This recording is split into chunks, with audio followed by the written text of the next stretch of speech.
Afternoon बच्चों, हम पढ़ रहे हैं कक्षा 10 के पाठ एक अद्भुत अपूर्व स्वप्न। जैसा कि आप सभी को पता है, कल तो हमने किस पे चर्चा करी थी? कल हमने हमारे लेखक भारतेंदु हरिश्चंद्र जी के जीवन परिचय के बारे में बात की थी। अब आज हम किस पे चर्चा करेंगे? आज हम इस पाठ से संबंधित जो भी महत्वपूर्ण बिंदु है उनके ऊपर चर्चा करेंगे।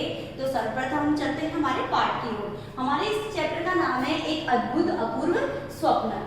अब देखिए, इस पाठ के नाम से स्पष्ट पता चलता है कि एक अद्भुत अपूर्व स्वप्न, एक सपने में देखा एक ऐसा सपना जो काल्पनिक है। हमारे जो लेखक है भारतेंदु हरिश्चंद्र, वह एक सपना देखते हैं और उस सपने में कई प्रकार की कल्पनाएं करते हैं और जो उनके उस सपने में उनके मन के अंतर्गत जो भी विचार आते हैं उन विचारों को यहाँ पर लिखा गया है। ये उसी का समावेश है। बच्चों, आप एक बार देखिए, इस पाठ के अंतर्गत जो भी महत्वपूर्ण बिंदु आते हैं उसको मैंने यहाँ लिखा है, आप ध्यान दीजिएगा। सर्वप्रथम इसमें किसके बारे में बताया गया? देखो, काल्पनिक और व्यंग्यात्मक निबंध। अगर इस निबंध की बात करें कि किस प्रवृत्ति का निबंध है, तो ये निबंध है काल्पनिक और व्यंग्यात्मक प्रवृत्ति का निबंध।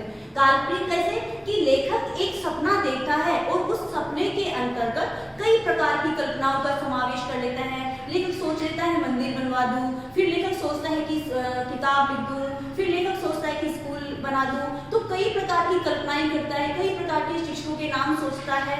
तो उन्हीं कल्पनाओं का इस पाठ में समावेश किया गया है। व्यंग्यात्मक निबंध मतलब उस तत्कालीन समाज में, व्यंग्यात्मक तो मैंने पहले भी आपको बहुत बार बताया बच्चों कि व्यंग्यात्मक प्रवृत्ति कौन सी होती है कि जिस पर हम किसी के ऊपर तानाकशी करते हैं। मतलब उस समाज में उस समय प्रचलित जो भी दिखावा था, जो भी पाखंड की प्रवृत्ति थी, लोग कैसे थे, उस सभी का व्यंग्य के माध्यम से यहाँ पर चित्रण किया गया है। फिर अगला बिंदु देखिए, तत्कालीन समाज में व्याप्त धर्मांधता, पाखंड, स्वार्थपरता और दिखावे की प्रवृत्ति पर यहाँ पे व्यंग्य किया गया। मतलब तत्कालीन समाज कि जिस समय ये निबंध लिखा गया, उस समय के समाज में, उस तत्कालीन समाज में धर्मांधता मतलब लोगों के धर्म में मतलब आज बहुत ज्यादा दिखावे की प्रवृत्ति, इसलिए धार्मिक ढोंग ज्यादा था। तो लोग कई प्रकार के पाखंड अपनाते थे, लोग स्वार्थ से ग्रसित थे, दिखावे की प्रवृत्ति लोगों में ज्यादा थी। तो इस निबंध में यह सब चीजें भी बताई गई है। फिर देखिए, हर व्यक्ति इस नश्वर संसार में अपना नाम, कीर्ति, यश और अमर होना चाहता था। मतलब जो भी लोग थे उस समय संसार के सभी लोग क्या करना चाहते थे? अपना नाम अमर करना चाहते थे कि चाहे कोई सा भी तरीका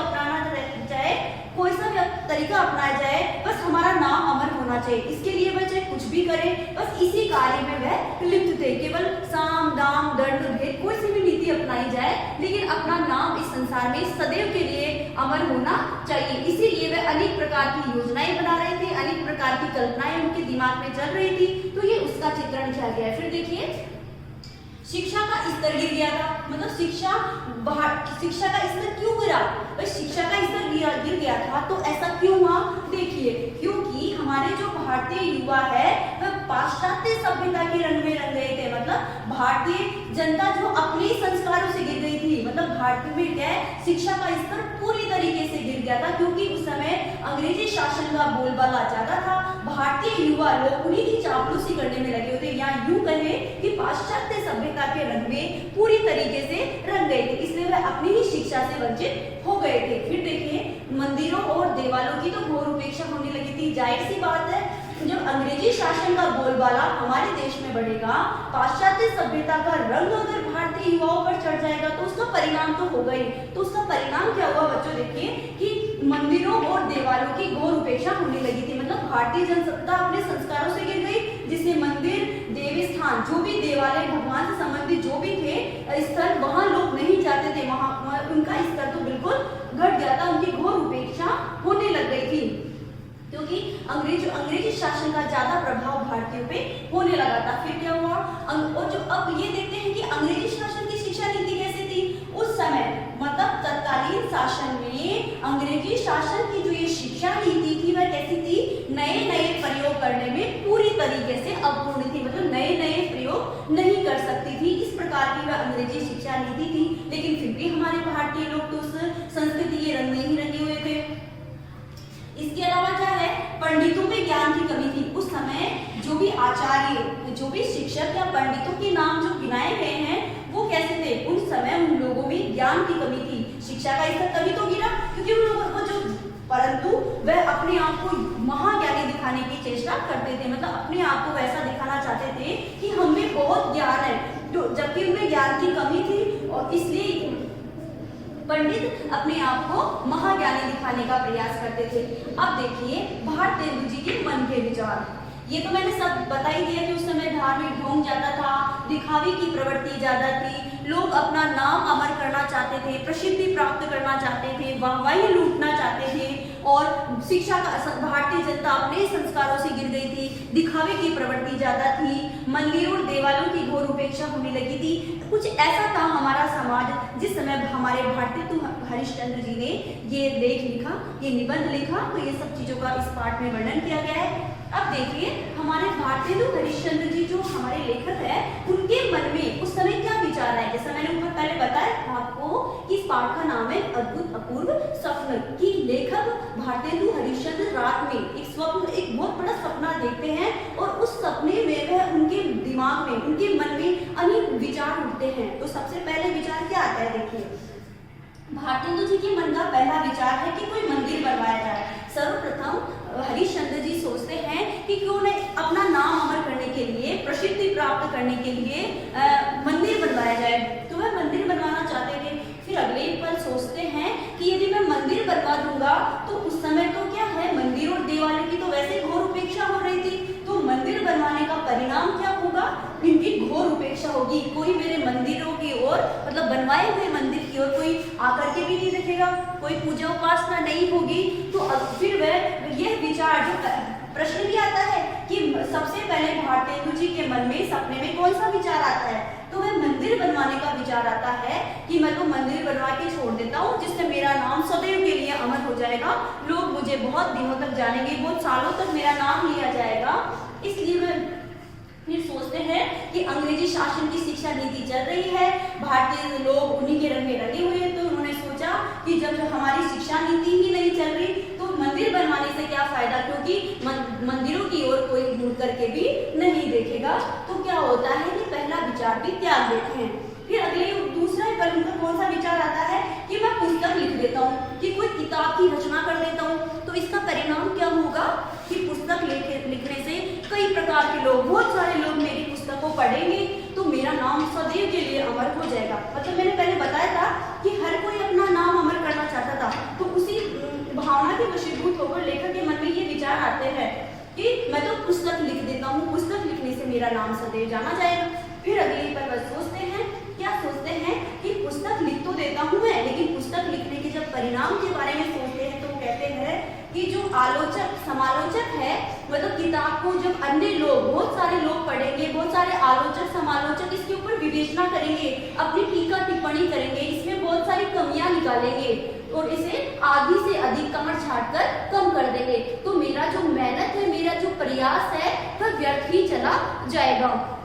इसलिए लेखक के मन में भी दूसरा विचार कौन सा है बच्चों, पुस्तक लिखने का। पहला विचार आया मंदिर बनवाने का, मंदिर बनवाने का विचार तो इसलिए त्याग दिया क्योंकि उस समय मंदिरों और देवालयों की घोर उपेक्षा हो रही थी, तो उन्होंने सोचा कोई मुड़ के भी नहीं देखेगा। फिर दूसरा विचार आता है इनका पुस्तक लिखने का।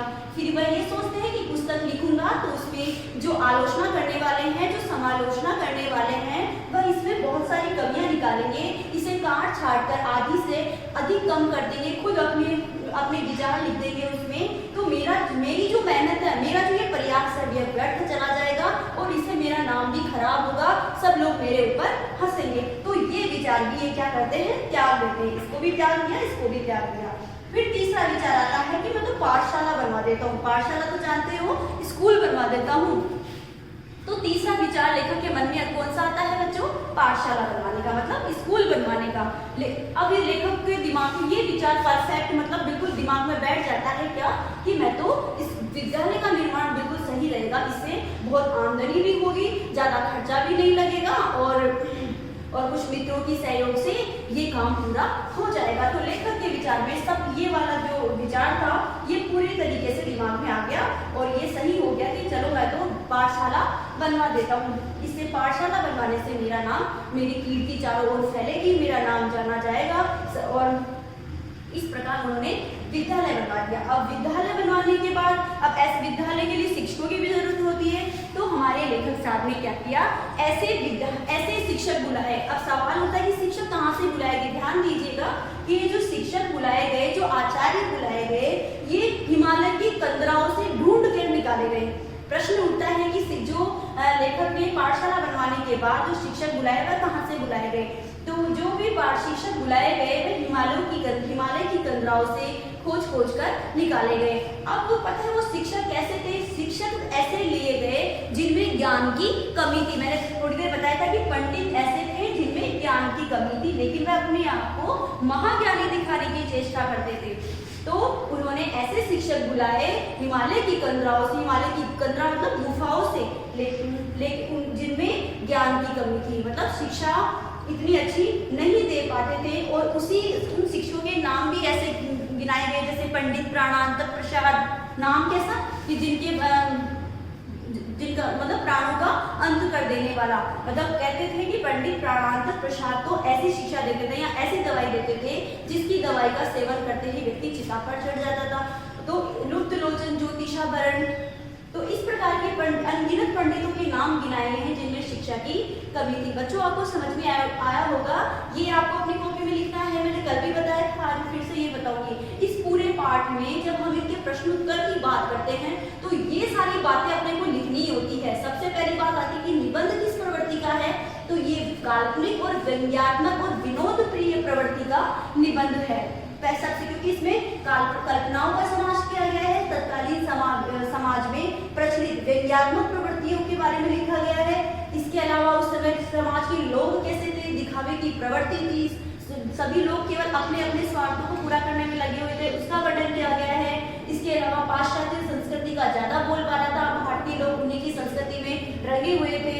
अंग्रेजी शिक्षा अपूर्ण थी, नए प्रयोग करने में सफल नहीं थी, और इन सब बातों का इसमें समावेश किया गया है। आशा करती हूँ आप सब बच्चों को इस पाठ से संबंधित कोई भी समस्या नहीं होगी।